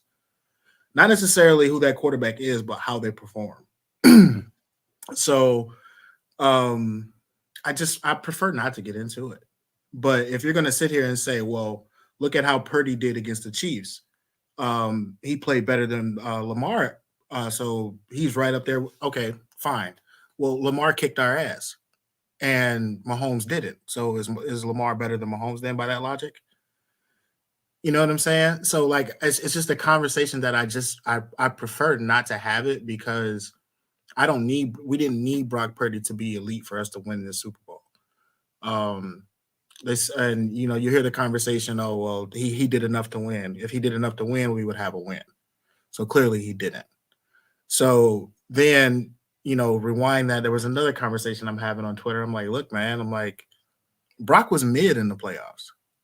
He wasn't great in the playoffs. He was great in games in the regular season. He wasn't great in the playoffs. But whatever, we still won the game. So it doesn't matter to me. You know what I mean? What matters to me is the win. But to say that the NFC is not weak is disingenuous. The NFC has been weak since Brady and Breeze left it. And the reason these other teams are not winning is because they don't have the good combination. It's coaching. I mean, you got to look at coaching. And when you look at Brock Purdy's numbers from this year, you can compare them to Nick Mullins' first 16 starts. 4,000 yards. He had like 24 touchdowns, 21 interceptions. So if I wanted to be an ass, excuse my language. If I wanted to be just controversial, I could say, okay, well, the difference between Nick Mullins and Brock Purdy is they dropped the interceptions when Brock threw them. And I can argue that, but I wouldn't bring up that argument because I know that Brock Purdy is a better quarterback than Nick Mullins because I watch him play. And you can see it when he plays. It's just like Jimmy's success. I know Brock's a better quarterback because I'm watching the game. But I didn't even call in for, to have a quarterback discussion. I'm like, over quarterback discussions, man. I'm really kind of looking at the approach. What approach would you like to see them take contractually? Because me personally, I don't want to see them keep kicking the can down the road on these older guys and their contracts. It's like, look, you need to bite the bullet. You need to bite the bullet and just pay it, and you're gonna have to weather the storm. I think that's the best way to weather the storm because if you kick it back, you're gonna have a year or two where you're the Rams. How the Rams were the past 3 years, you're gonna have a year or two where you're like that, and you're gonna have to hit on all your draft picks during that time. So I think it'll make the process of moving forward in the future more difficult if you keep kicking the can back down the road. Yeah, there's multiple things that they can do, Monsa. They can cut ties now with a lot of these players, take the cap hits, take draft picks, go into a full rebuild. They can kind of restock the cupboard a little bit and make this 1 year run where they maybe choose a guy or two to kick the can down the road on and add in some reinforcements. They can stay relatively pat and then just draft and add some ancillary guys through free agency to just kind of beef up the roster. And for me, I mean, I think that's probably what I would prefer is I don't want to extend Armstead and Kittle and Debo and Trent and these guys that are, CMC, these guys that are much closer to the end than they are the beginning. I want that flexibility of getting out of the contracts in a year or two. I want that flexibility. I think you have to remain flexible if you want to be a contender past these guys' prime. And so kicking the can down the road for me is not ideal. Also trying to win this year is ideal. And I think the team is close. I think they can add enough pieces to be just a little bit better. And if, Brock Purdy improves and Jair Brown and some of these younger guys improve and everybody else can stay relatively the same, well, they got a chance. So I'm fine with that, but also remain flexible in the future because we just talked about, with the last caller, Ayuk and Bosa and Warner and, Purdy, if he's going to be your guy. These are the new wave of guys you're going to build around, and you can't just strip away all the talent, all the future talent from these guys, because once they hit their primes, we're going to want to get the best out of them too and remain competitive. So it is a fine line. It really is. But I agree with you. Don't kick the can down the road on these players. I would prefer not to do that. Right. Yeah. I really didn't have much other than that, but I really think that honestly, as much as I would like for us to draft offensive line, I really think we're gonna go corner and defensive tackle with our first 2 picks. And then Bill Jr. Do you remember seeing Bill Jr.? I know he had got on the field. Didn't he get on the field in the playoffs? Or was he on special teams? I want to say he was active in the Green Bay game. I might be mistaken on that. I don't I know. remember him getting on the field and hearing his name called. I was distracted when I heard it, but I know I heard it. But it may have been special teams. I'm not sure. But Bill Jr. is the player I want to see most, and mainly because we haven't had that fast edge rusher since the guy we traded for from Kansas City. I never remember his name. But since he was there in that 2019 season, he was on the defense. Our defense was, lights out.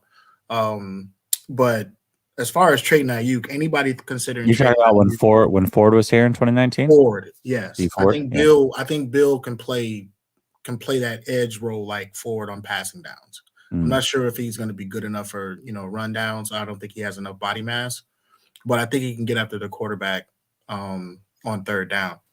I think that'll be good, but I really think that we're going to have to upgrade our defensive tackle position because Armstead can't do a full season anymore. That foot injury ain't going to go away, especially with his age. It's always going to be there. We're going to have to get someone that can anchor that interior, that defensive line. Otherwise, we're going to be in for a long season. Oh, there you go. Jackson says Beal played some in the Super Bowl. Yeah, I thought he came in during the Super Bowl. Yeah. I thought it was a Super Bowl. I knew it was in one of the playoff games, but I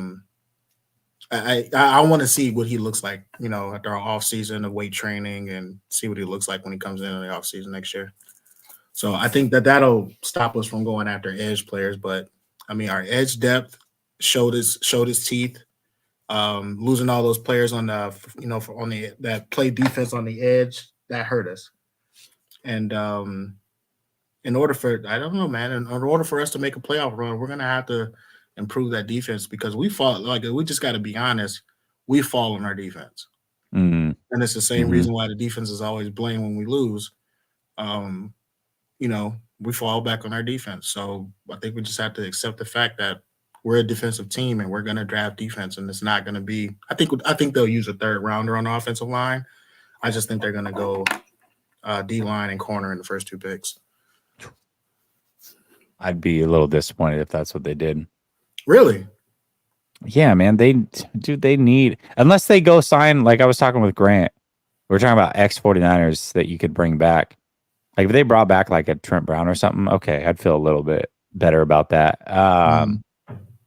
But if they don't spend money on a solid right tackle and then they go into the draft and don't get one until the 3rd round, that'd be disappointing. And the only reason I wouldn't be disappointed is because look at the offense and the production we had with the line. Our offensive line was good enough to win the Super Bowl. We didn't lose that Super Bowl because of the offensive line's performance. We lost because of the way Kyle utilized the offensive line. You're doing a play fake with a pulling center on 3rd and 4 when they've been going 0 blitz more than anything in the second half. It's like you're asking for your quarterback to get hit early. I mean, that was a terrible play call. And so the offensive line looks like they're not blocking, but that play call was atrocious.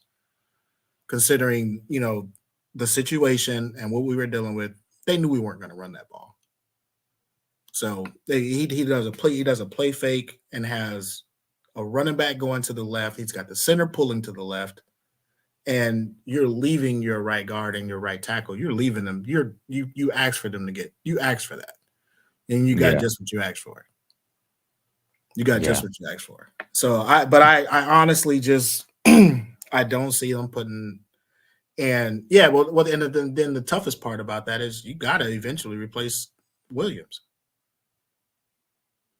So Yeah, that's what I'm saying. Like, I feel like this draft has to be it. Like, preferably you get a right tackle or somebody who can play right tackle, and then move over to left tackle. Kind of do the Tristan Wirfs thing. Once you lose your left tackle, I mean, I don't know, I mean, man. if they're doing it for that reason, it makes sense. And yeah, use your first round pick for that, because that left tackle position is going to be important. Now, listen, if there's an all-world player that's at corner or defensive end, something like that, and it's like a so-so offensive lineman or like the fifth best tackle, okay, I get that. But if it's all relatively even, yeah, man, they got to go with the tackle. So let me ask you this: what do you think is the most schematically? What is the most important position on the front on the defensive line when you play a wide nine? Do you think it's the edge or you think it's the D tackle?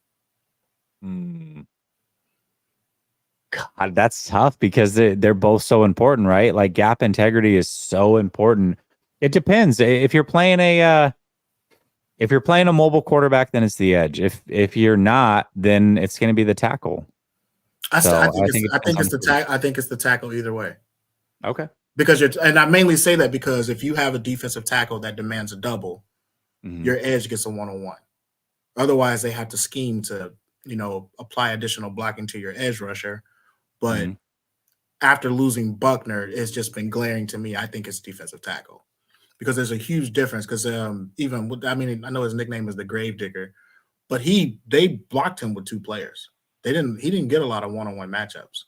They blocked him with two players, and our defensive line did good. Chase Young benefited from it. Bosa benefited from it. So I just think that's the reason why I said I think they'll go D tackle, because that is a very important position on that, playing that wide nine. So that's what I was looking at. That's why I said that, because on the edge, like who was the guy that got signed late that we could have picked up? Is it Ngakoue? Yannick Ngakoue? Yeah. Okay. So there's always those type of edge players, but you never have the interior players that demand a double team. They're hard to find. They're hardly ever available. So that's why that's the main reason why I was going. I think they'll go DT early, but that's fair. That's fair. We'll see, man. A lot of mocks to happen between now and then. That's for sure. I'm looking forward to the combine. Yeah, me too. And I'll say this for the people that go overboard with Brock Purdy. I've been a Brock Purdy fan since he was Iowa State. I'm an Iowa State fan. I'm from Iowa. I'm an Iowa State fan. I've been a fan of Brock for a long time. And the one thing that I'll say about signing Brock to a new contract is there's some teams in the league that'll be happy if you do it. And Kansas City is one of them. Yeah. So, I mean, here's the thing. We can talk about is he elite or is he not? But the reality of the situation, and somebody was in Spaces yesterday, I can't remember who, and brought this up, and I thought it was a good point. And we went team by team. Whether it's teams that have a high draft pick in this year's draft and could take a quarterback, or teams that have a quarterback. How many teams in the NFL would truly trade their quarterback situation for Brock Purdy next year? And I think as a group, there was like 10 or 15 of us in there. We landed on about 9 teams. That's the reality, right? And that doesn't mean that there's only 9 quarterbacks that Brock Purdy's better than, but it means that there are guys like the Colts, for example. Anthony Richardson hasn't shown anything in the NFL yet. Very, very small sample size. He got injured last year. We'll see how his career goes. But the level of talent is so extreme that it's like you can't give up on it. You're not going to give up on it for Brock. If I'm picking my quarterback, and I always look at it like this, if I'm picking my quarterback, I want elite physical traits. I want that, because that's the stuff you can't plan for on defense. It's hard to scheme against, and it's something that I want with a quarterback, and that's just me. So it is what it is, as far as I'm concerned. But if I've got Anthony Richardson, I'm not trading him for Brock Purdy. There's no way. Well, and I think a lot of people really took what Cam said and got mad about it and attacked Cam personally and whatever. And I think a lot of his argument, the way he framed his argument, was not good in a lot of areas. but he had made I think it was like a Twitter post or an IG post. It didn't even go on his channel. And the best thing he said during that whole thing is, if you have a top 5 pick, you're not asking, can I get the next Brock Purdy? You are asking, can I get the next insert big arm quarterback with athletic traits? Those are your elite guys. And that's why he says that, Brock Purdy isn't But that. and even within that conversation, didn't he call Tom Brady a game manager? He did. So he truly doesn't mean it it wasn't I don't think he meant it as a Yeah. slight. And if he's calling who some people call the greatest quarterback of all time a game manager, you should be able to say, hey, let me ease back for a minute. He's calling Tom Brady a game manager. Then he called Brock Purdy a game manager. How can you make that a negative? No, it's true. I mean, again, like I said, a lot of people don't like where it's coming from, and I understand that. But that's the take. The take itself wasn't necessarily wrong or coming. I don't think it was coming from a place of malice. I just think that's, you know what I mean? Right. And I hear it a lot too. It's like, why do you hate Purdy? It's like, no, I don't hate Purdy. Yeah, it's like you want me like, to talk about Purdy the way that you talk about Purdy. Right. I'm not going to. Exactly. Because that's not what I believe. Yeah, I'm not you. For one, it ain't even about what I believe. I'm not you. Yeah. So I see Purdy for who he is. And from, it is what it is. Can he get better? Yeah, he can get better. But I don't want to end up in the situation where you had the Saints from 2010 to 2020, where they have this quarterback they're paying all this money to that's not good enough to win a Super Bowl. Because at the end of the day, once Drew Brees got paid, they couldn't win a Super Bowl. They couldn't put their roster together to win a Super Bowl. So if I have Kyle and I'm just like from an owner perspective, I'm going to look at Kyle and be like, you know what? I'm not paying a quarterback for you. You're going to win me a Super Bowl with a quarterback on a rookie deal because that's what you said we can do. And that's what you're going to do, deliver it. Yeah, and that's the other thing too, right? Like we can talk about Drew Brees and paint him as the poster child for somebody like Brock Purdy, but that's the exception, right? And so there's not a lot of Drew Breeses out there. There is a lot. When you go through the top 10 quarterbacks of all time, all of them had major elite physical traits. All of them. Right. Whether that was with their legs, their arm strength, their arm talent overall, their size, what have you.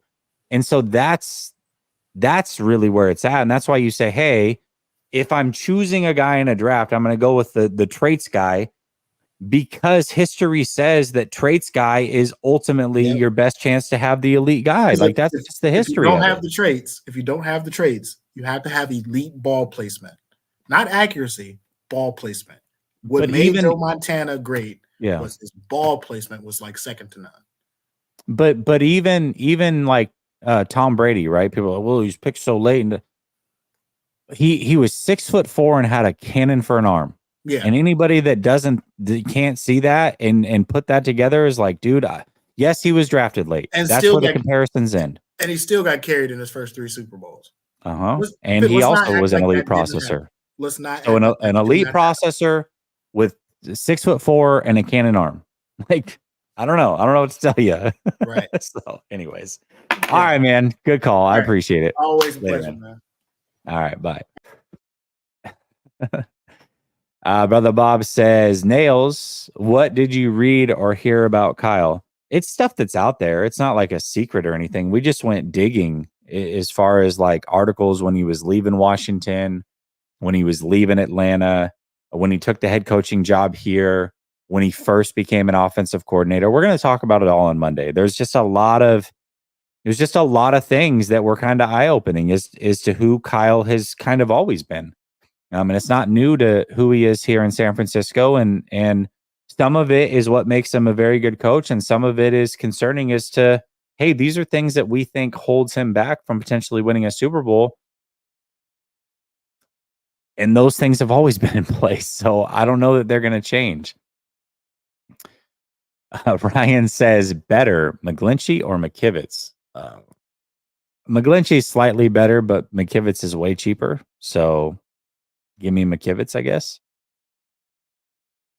But that's a really crappy question for me to even try to figure out what the answer is. Calvin says, thanks for the great content. We may not always agree, but you treat people with respect.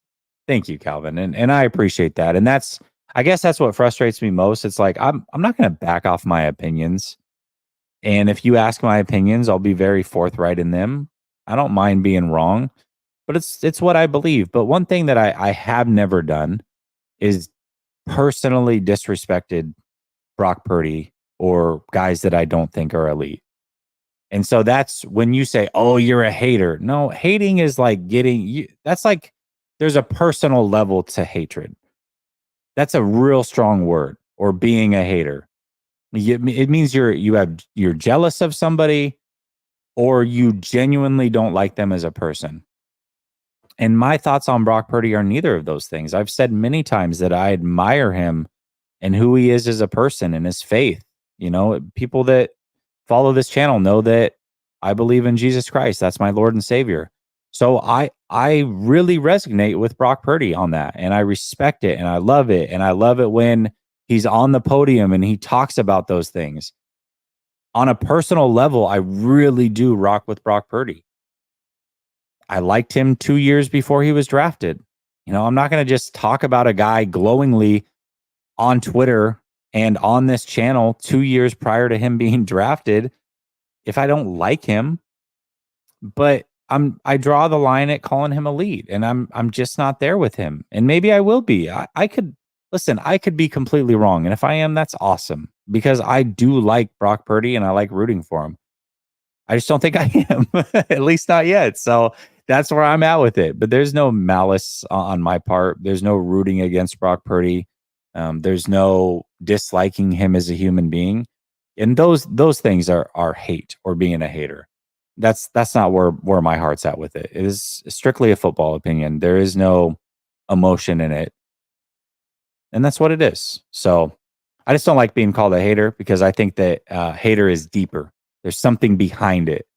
And that's not where I'm at with it. Now, if you think my opinion's wrong and you want to tear that apart, go ahead. That's fine. We can disagree. No problem with that. No problem with that. So anyways, appreciate each and every one of you for tapping in. It's the off season, man. The off season, there's going to be a lot of conversation, a lot of different takes, a lot of crazy thoughts, a lot of mock drafts. I mean, that's where we're at. So those of you that stick around during the off season, I know that numbers are dropping significantly across the channels. I'm starting to see that as well. That's totally fine. I expect it. This is where the diehards stick through the off season and enjoy the conversation and having fun. One thing I'm going to do is I'm going to make a video and post it. For those of you that didn't see, I had made a community post on the channel, and I said, ask me anything, basically. It can be football related, it can be a personal question, it can be about making content, whatever. And I'll do my best to answer as many of those as possible. So it's not a video that I expect to get thousands of views or anything like that. It's not going to be, a crazy headline, but for those of you that care or ask the questions, expect that video here in the next few days. I'll put that out there for you and answer as many questions as I can. And for those of you that don't call in, I think it's a great opportunity for you to ask questions, my stance on a take or anything that you have. Maybe you're not comfortable calling in. Maybe you're driving while the show's going on. You can never call in or what have you. But you have like genuine questions. I've seen a few of those in there. It's like, listen, walk me through your take on this. I don't understand it. Like, how can you think the way that you think? And I love that stuff. I'll definitely do my best to answer those in the best way that I know how to, the best way I know possible. And hopefully you guys like it. Brother Bob says, well, I hate Kyle Levy. There, I said it. Jamal says, I'm going to tap in with you on some questions real soon, Jesse. I appreciate you, Jamal. Much love. And everybody stay blessed. I'll be back tomorrow with Vish and Larry here on Last Second Sports. We'll see you then. Peace.